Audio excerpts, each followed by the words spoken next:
अस्सलामुअलैकुम गाइस, कैसे हैं आप। उम्मीद करता हूं कि आप सब खैरियत से होंगे, खुश होंगे और हमारी दुआ है कि आप हमेशा खुश रहें, हंसते और मुस्कुराते रहें। मेरा नाम है रहमान अनवर और मैं हूं मोहम्मद से। और मैं हूं ज़फ़र इकबाल। और अब देखने जा रहे हैं हम भाई सेकंड पार्ट एपिसोड 17 का, क्योंकि अब कर्ण की भाई एंट्री हो चुकी है। उससे आगे भाई देखते हैं। अगर वीडियो पसंद आए तो लाइक सब्सक्राइब ज़रूर कीजिएगा और भाई लिंक डिस्क्रिप्शन में है बैकअप चैनल का, उसको जाकर भाई ज़रूर सब्सक्राइब कर लें। तो करते हैं भाई वीडियो स्टार्ट।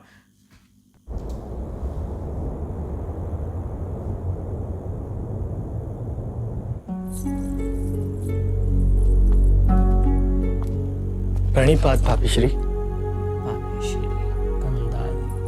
पधारिए महाराज। आपको विक्षेप तो नहीं हुआ ना?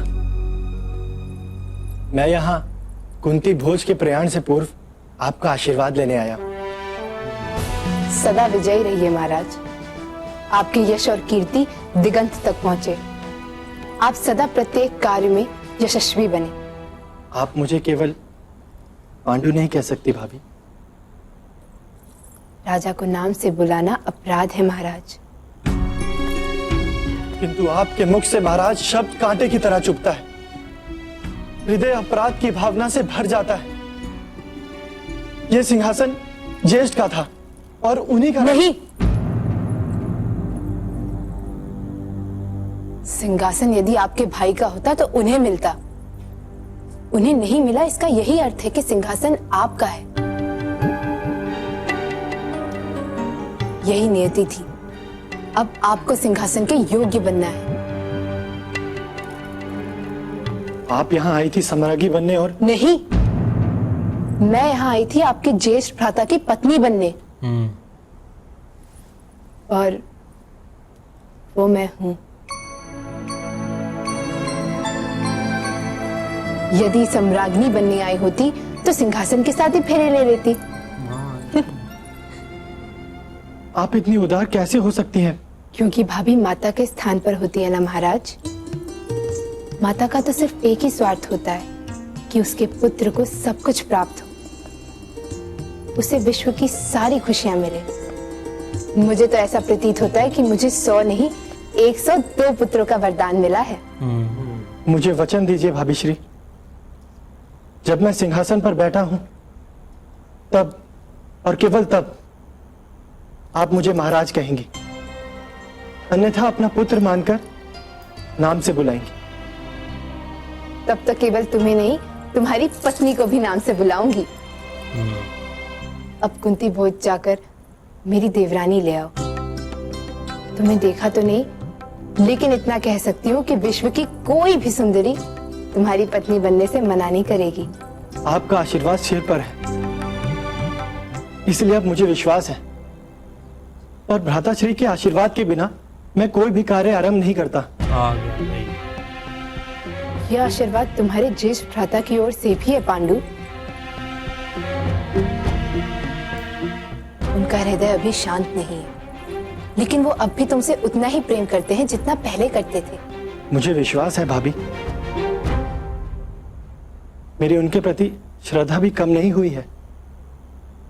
मैं आपको वचन देता हूं, मैं और मेरी पत्नी सदा ही आपकी और ज्येष्ठ की सेवा में रहेंगे, जीवन के अंत तक।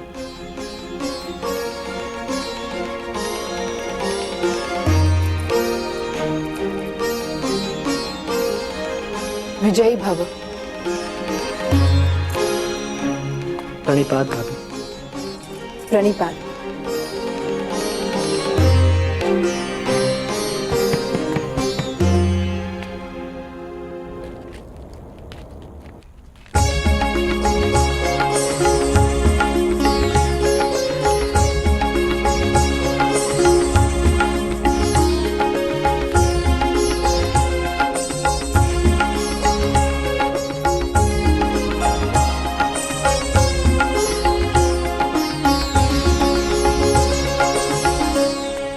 आर्यवर्त के राजाओं तथा राजकुमारों, आज मेरी पुत्री कुंती के स्वयंवर में उपस्थित होकर आपने मेरा बड़ा मान बढ़ाया है। आर्यवर्त की ये भव्य परंपरा है कि कन्या को अपने मन से उसे पति चुनने का अधिकार होता है। मैं आप लोगों से विनती करता हूं कि मेरी पुत्री कुंती के निर्णय को आप सहर्ष स्वीकार करेंगे और अपनी निजी मित्रता या शत्रुता को परे रखकर नव दंपत्ति को अपना आशीर्वाद दें और अपनी शुभकामनाएं दें। आओ पुत्री, आज मैं तुम्हारा परिचय राजाओं से नहीं कराऊंगा, क्योंकि आज तो तुम अपना भाग्य चुनने जा रही हो।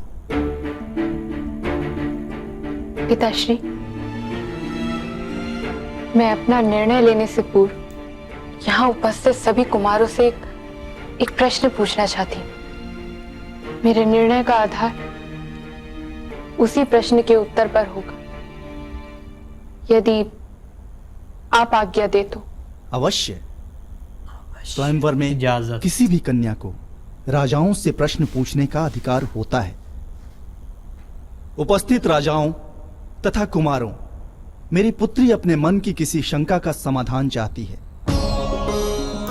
जिस किसी का भी उत्तर मेरी पुत्री को सबसे योग्य लगेगा, वही मेरी पुत्री का पति बनेगा।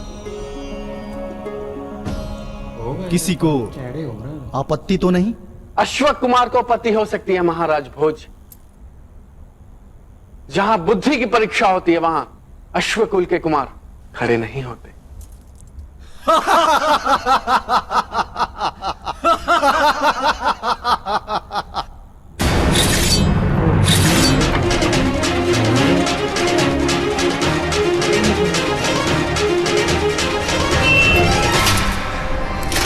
कुमार 5।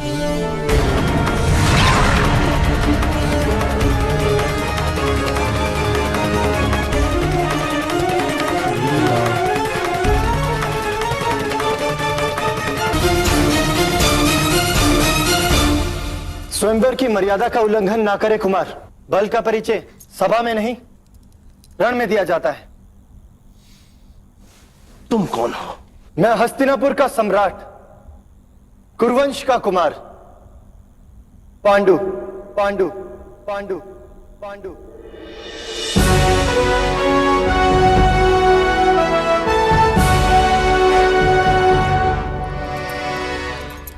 मेरी आप दोनों से हाथ जोड़कर विनती है, अपने अपने स्थान पर लौट जाएं।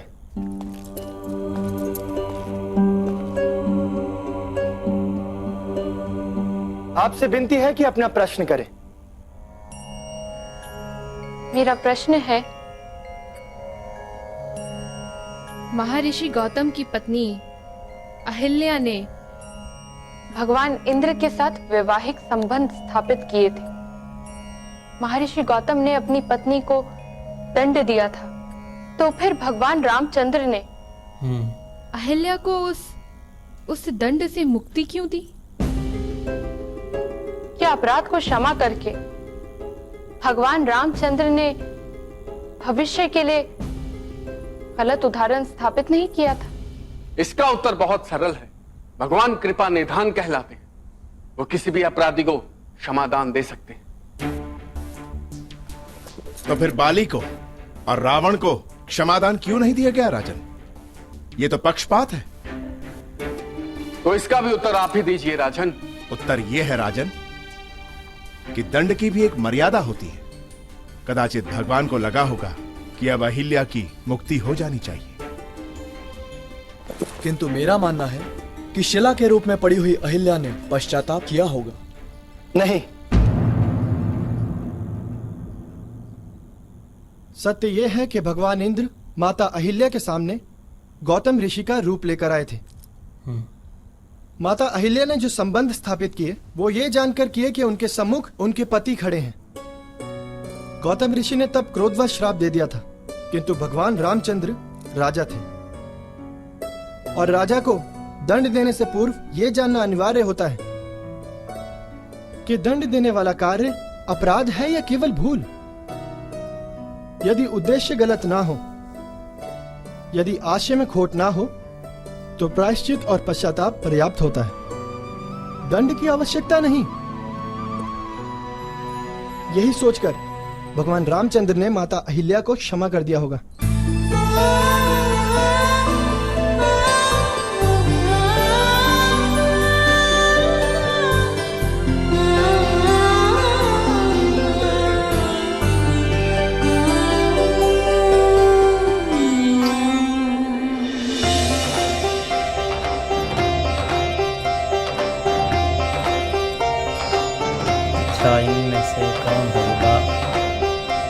अच्छी बात है भाई।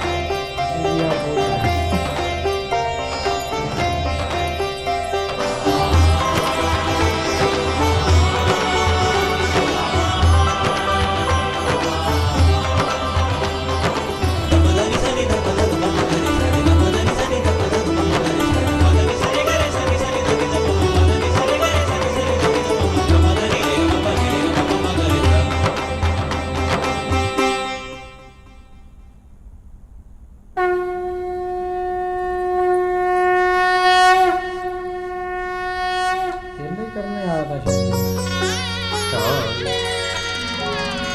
सस है ना ये भाई। ये ऐसे ही लगने उनकी किस्मत खराब। भगवान विष्णु मंगलम गरुड़ध्वजा मंगलम पुंडरीकाक्ष मंगलाय तनोहरि।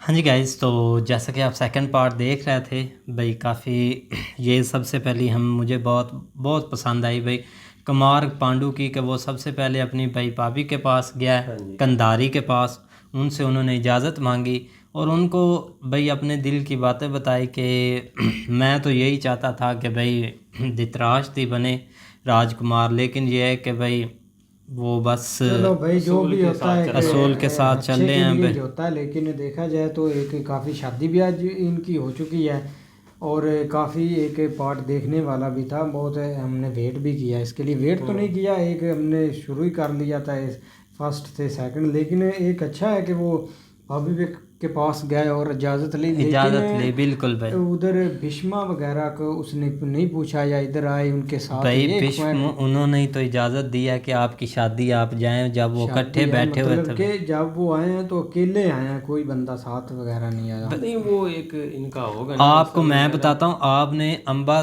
को देखा था ना जब उसकी शादी हुई थी, और उस वक्त तो भाई भीष्म गया था, उसने तो बोला था मैं तो भाई लेने आया हूँ आपको, ठीक है ना। वो भी यही होता है कि उस वक्त सारे जो होते हैं ना राजकुमार के बेटे जो होते हैं ना, आई थिंक सारे जो बेटे हैं वो इकट्ठे होते हैं यहाँ पर, वो जिसका मर्जी है उससे भाई वो शादी करती है या जैसे भी है, ये मुझे लगता है हो सकता है या है ही ये। तो इसीलिए भाई आज कुमार पांडु की शादी हो गई तो भाई मिठाइयाँ शाइयाँ ले आए भाई, जाएँ आप। कुंती जो है ना उन्होंने एक क्वेश्चन पूछा है, आपको समझ है? बिल्कुल भाई, उन्होंने अपने मैं आपको बताता हूँ कि वो मैं आपको बताता हूँ उन्होंने इसीलिए वो ये क्वेश्चन पूछा क्योंकि उनके साथ ये सेम सिचुएशन हो गई है जो पहले एक बार हुई थी ना उनके साथ, और वो कैसे उनकी शादी हुई उस चीज़ को सबसे पहले उन्होंने पूछा कि मैं अब ये करने जा रही हूँ तो मुझे इस चीज़ का क्वेश्चन का आंसर मिलेगा, जो मुझे देगा मैं उसके साथ शादी करूँगी, या इस चीज़ का मुझे आंसर चाहिए, ये हो सकता है भाई। और मज़ीद भाई बता देंगे कमेंट्स में। तो भाई वीडियो करते हैं एंड, अगर वीडियो पसंद आए लाइक सब्सक्राइब ज़रूर कीजिएगा और कमेंट में अपनी राय का इज़हार ज़रूर कीजिएगा। अल्लाह हाफिज़।